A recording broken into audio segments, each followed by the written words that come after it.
and how they're defining the start date for that records calculation or retention calculation.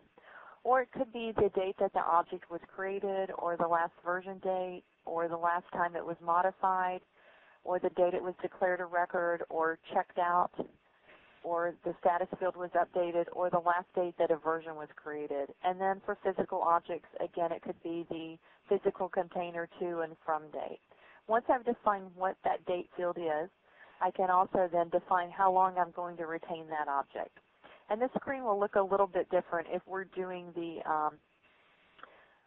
year-end calculation. We would actually have fields here for you to define what your year-end would be, so the month, the date, etc., and maybe the intervals that you would need for that period.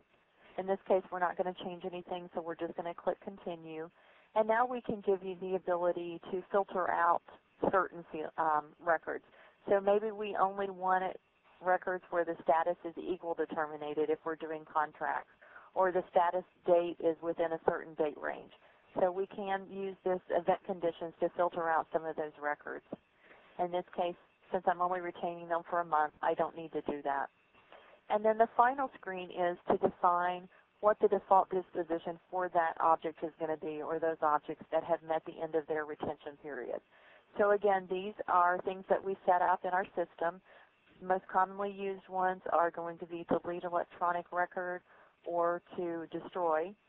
And there is a difference between the two of these. The delete electronic record actually leaves a text field file in the record's place, defining the metadata about that record, when it was dispositioned and who authorized that disposition, and then some associated records management metadata. So the use for that, case for that, is really to allow the users to see that that document did exist in the system when they're searching for it.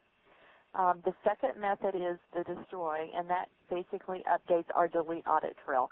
So in order to see that the document actually existed and was dispositioned according to the file plan, you have to run and execute a search in the delete audit function.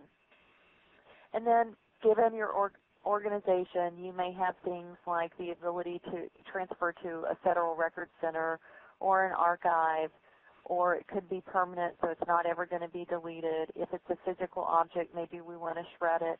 And then we can also do things like change the status, so we could change it from an active document to an inactive document. But we're going to define what that process is on this final screen, and then identify the default process.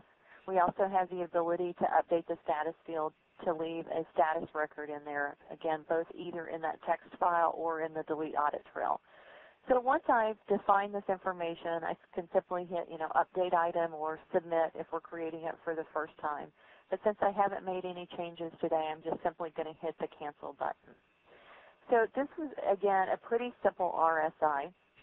We're going to take a look at a little more complicated one, which has 3 stages. So we give you the ability to have multi-stage retention life cycles on our objects.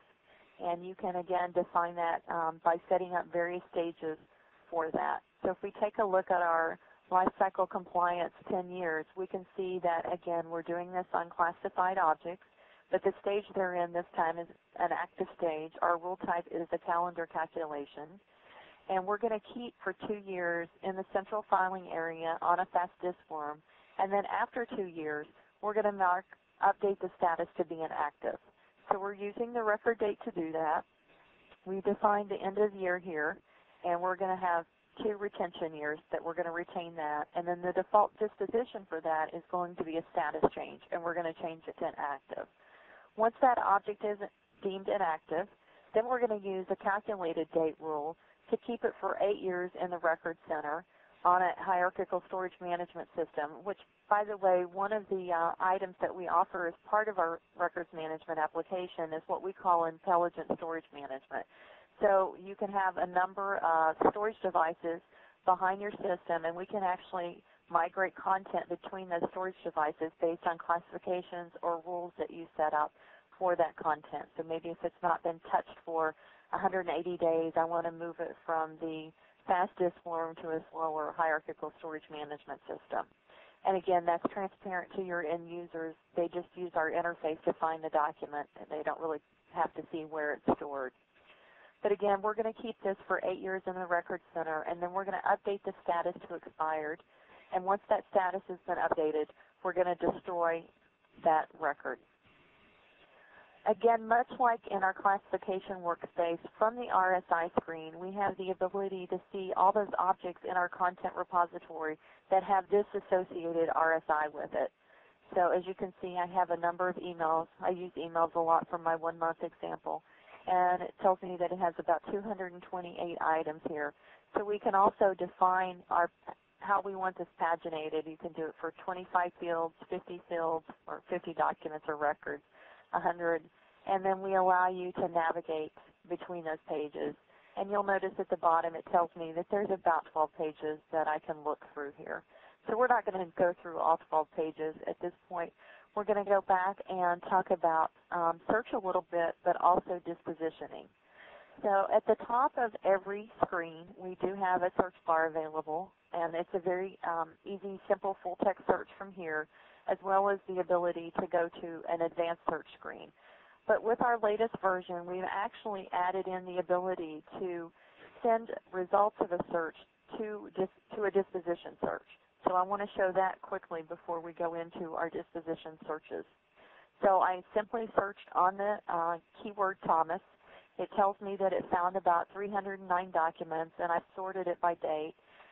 Because I do a lot of records demo, I actually prefer this tabular view for demonstrations because it shows me things like whether my document has a hold applied to it, the associated file number, the associated RSI, whether it's part of my Vital Records program or not, and then the user that created it. We also have the ability to do a multi-field sort. So we can choose multi-field here, and then we can select those RM fields or other fields available here that we want to be able to sort on.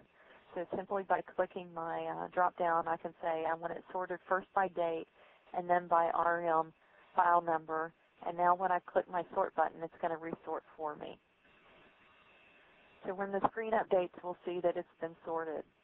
Additionally, from our search results screen, one of the things that you'll notice is the word Thomas highlighted here. So we do hit highlighting in both the document as well as in the summary of the document. So we'll capture, get to the first 100 words of a piece of content, and you can display it here so you can kind of read about it before you have to do anything with the document. But really the point of showing the search was showing you how we can have results back and we can send those results to a disposition search. So we can either select from an existing disposition search or we can create a new one at this point. And we can also do an export here. So what we're going to take a look at now is our disposition searching. So we've actually classified objects using our file plan and our RM classifications. We've said how long they're going to be retained by creating those RSIs and applying the RSIs to the classification so those objects automatically inherit it. And now we're ready to identify those records in the systems that are ready for disposition. So whether that be a delete electronic format, a destroy, an export, or simply a shred for a physical object. We're going to talk about now how we can identify those records that are ready for disposition. So if you're doing dispositioning or records management on a departmental level, one of the things that we offer really is the ability to group those dispositions. So you can create a disposition group for each department that you have, and then you can create separate disposition searches for those departments. But in this case, I just have a general customer list here that I'm going to show, and I've created things really based on a 15-year disposition record or a 4-year, or I want to see all records in my repository that are ready for dispositions, or maybe I'm doing it logically by checks to be dispositioned or email records or resumes or terminate employees. So you can kind of organize this any way that you want, which is very nice. You'll also see that I ran these and I have some search results available as well as the last time that I've executed these disposition searches. So what we're going to do now is take a look at one of these, and we'll go back to our email records since we know that we've already